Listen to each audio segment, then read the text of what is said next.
तुलसीदास जी के जन्म स्थान व जन्म काल के विषय में विद्वानों में काफी मतभेद है।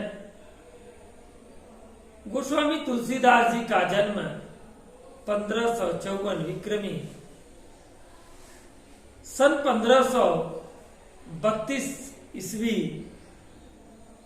को राजापुर गांव में हुआ था। कुछ विद्वान इनका जन्म स्थान सोरो भी मानते हैं। इनके बचपन का नाम राम भोला था। जब तुलसीदास जी का जन्म हुआ तो यह 5 वर्ष के बच्चे के समान थे। इनके सभी दांत मौजूद थे और इनके मुख से राम शब्द निकला, इसीलिए लोगों ने इनका नाम राम भोला रख दिया। माता पिता इनके जन्म काल के समय की स्थिति को जब देखा कि 5 वर्ष के समान यह बालक है, सारे दांत इसके मौजूद हैं, पैदा होते ही बोलने लगा, तो उन लोगों ने इनको राक्षस समझ लिया और राक्षस समझ करके इनका त्याग कर दिया।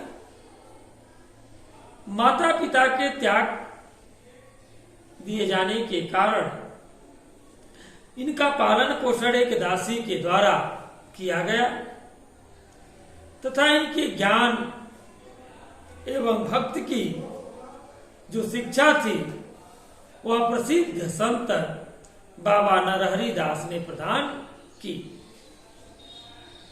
गोस्वामी तुलसीदास जी के पिता का नाम आत्माराम दुबे और माता का नाम तुलसी देवी था।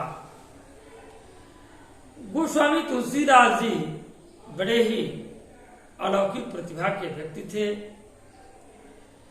गोस्वामी तुलसीदास जी का विवाह दीनबंधु पाठक की पुत्री रत्नावली के साथ हुआ। रत्नावली अत्यधिक सुंदर थी, अतीव सुंदर। तुलसीदास जी रत्नावली से बहुत ही अधिक प्रेम करते थे। एक बार रत्नावली तुलसीदास जी को बिना बताए मायके चली गई।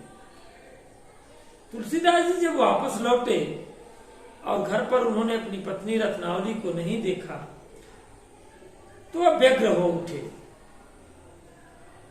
और पत्नी से मिलने की आतुरता उनके अंदर ऐसी जागृत हुई कि उसी रात्रि के समय वह पत्नी से मिलने के लिए चल दिए। उस रात्रि को भयंकर वर्षा हो रही थी, तूफान आ रहा था, अंधेरी रात थी, बिजलियां कड़क रही थी, लेकिन तुलसीदास जी को इन सब चीजों की कोई चिंता नहीं थी। उनको तो मात्र अपनी धर्मपत्नी रत्नावली से मिलना था और उसी के प्रेम की आसक्ति के कारण वह भागे चले जा रहे थे। कुछ ऐसी कथाएं भी सुनने को मिलती हैं कि जब तुलसीदास जी पहुंचते हैं तो वर्षा चूंकि बहुत अधिक थी, ताल पोखरे नदियां सब भयंकर रूप से भरी हुई थी, तो एक जलाशय था, जल एकदम भर चुका था उसमें और तुलसीदास जी को उसको पार करना था। उसी समय एक लाश बहती हुई चली आ रही थी। तुलसीदास जी ने उसको लकड़ी का बोटा समझ करके उस लाश को पकड़ लिया और उसके सहारे तैरते हुए जलाशय को पार किया। वहां पर जब वह पहुंचे उस पार, तो वहां से किसी तरीके से ससुराल पहुंचे। रात्रि का समय था, भयंकर आंधी और तूफान चल रहा था, तो कोई जान तो नहीं रहा कि ये आ रहे हैं। सभी लोग सोए हुए थे। तुलसीदास जी को अब घर के अंदर प्रवेश करना था और दरवाजा खुला नहीं था, तो उन्होंने एक सर्प जो था रोशनदान पर, जंगले पर कुंडली मारे हुए लपेटे हुए बेचारा बैठा था भीगने के डर से। तुलसीदास जी उसको रस्सी समझते हैं और रस्सी समझ करके उस पर चढ़ गए। खैर किसी तरीके से अपनी पत्नी के समक्ष जब पहुंचे और पत्नी ने इस अवस्था में जब उनको देखा तो रत्नावली के द्वारा उनको फटकार लगाया गया। लाज न आवत आपको दौरव आवं साथ दिख दिख ऐसे प्रेम को कहां कहूं मैं नाथ। अस्ति चरमम देहमम ता में ऐसी प्रीति। इस प्रकार से वह धिक्कार लगाती हैं गोस्वामी तुलसीदास जी को। और गोस्वामी तुलसीदास जी को जब वह फटकार लगाती हैं, धिक्कारती हैं, तो पत्नी के फटकार के कारण उनके मन में वैराग्य की भावना उत्पन्न होगी। आप किसी से अत्यधिक आतुरता से मिलने के लिए जाओ और वह आपको फटकार दे तो उसके प्रति तो थोड़ी सी अलग विचारधारा आपके मन में हो ही जाएगी।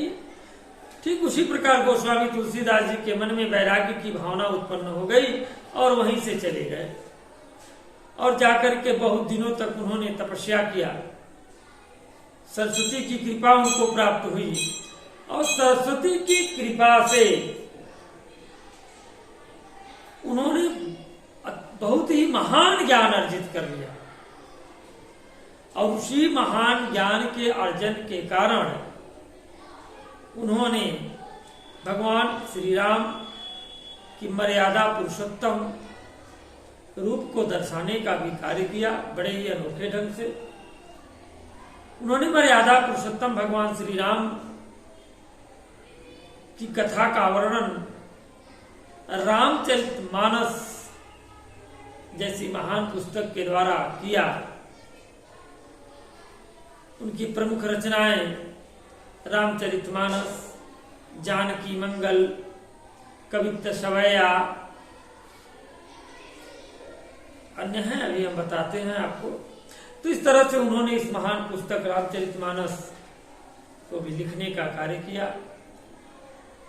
तुलसीदास जी की मृत्यु संवत 1680 ईस्वी में 1680 विक्रमी में हुई, अर्थात 1623 ईस्वी में गोस्वामी तुलसीदास जी की मृत्यु हो गई।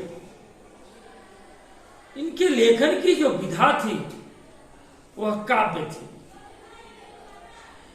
गोस्वामी तुलसीदास जी की शिक्षा संत बाबा नरहरि दास ने भक्ति के पथ के साथ साथ वेद, वेदांग, दर्शन, इतिहास, पुराण आदि की भी शिक्षा देने का कार्य किया। गोस्वामी तुलसीदास जी की जो मुख्य भाषा थी वह अवधी तथा ब्रज भाषा थी।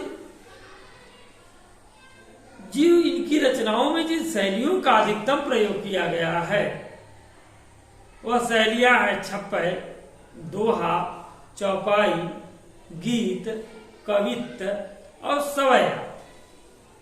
गोस्वामी तुलसीदास जी की प्रमुख रचनाएं रामचरितमानस, जानकी मंगल, दोहावली, गीतावली, पार्वती मंगल, रामलला नाचू, रामाज्ञा प्रश्न आदि इनकी महान रचनाएं हैं।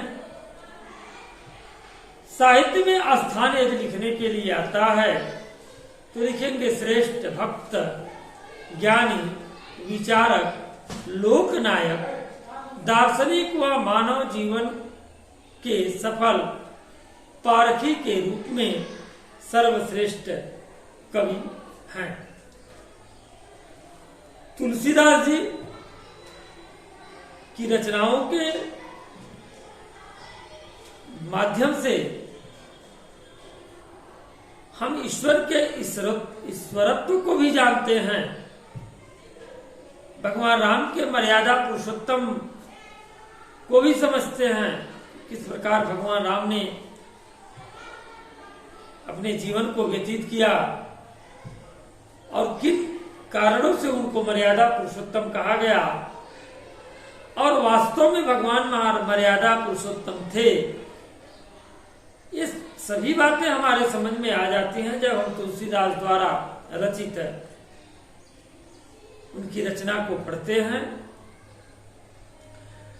इस प्रकार तुलसीदास जी का जीवन परिचय समाप्त हुआ।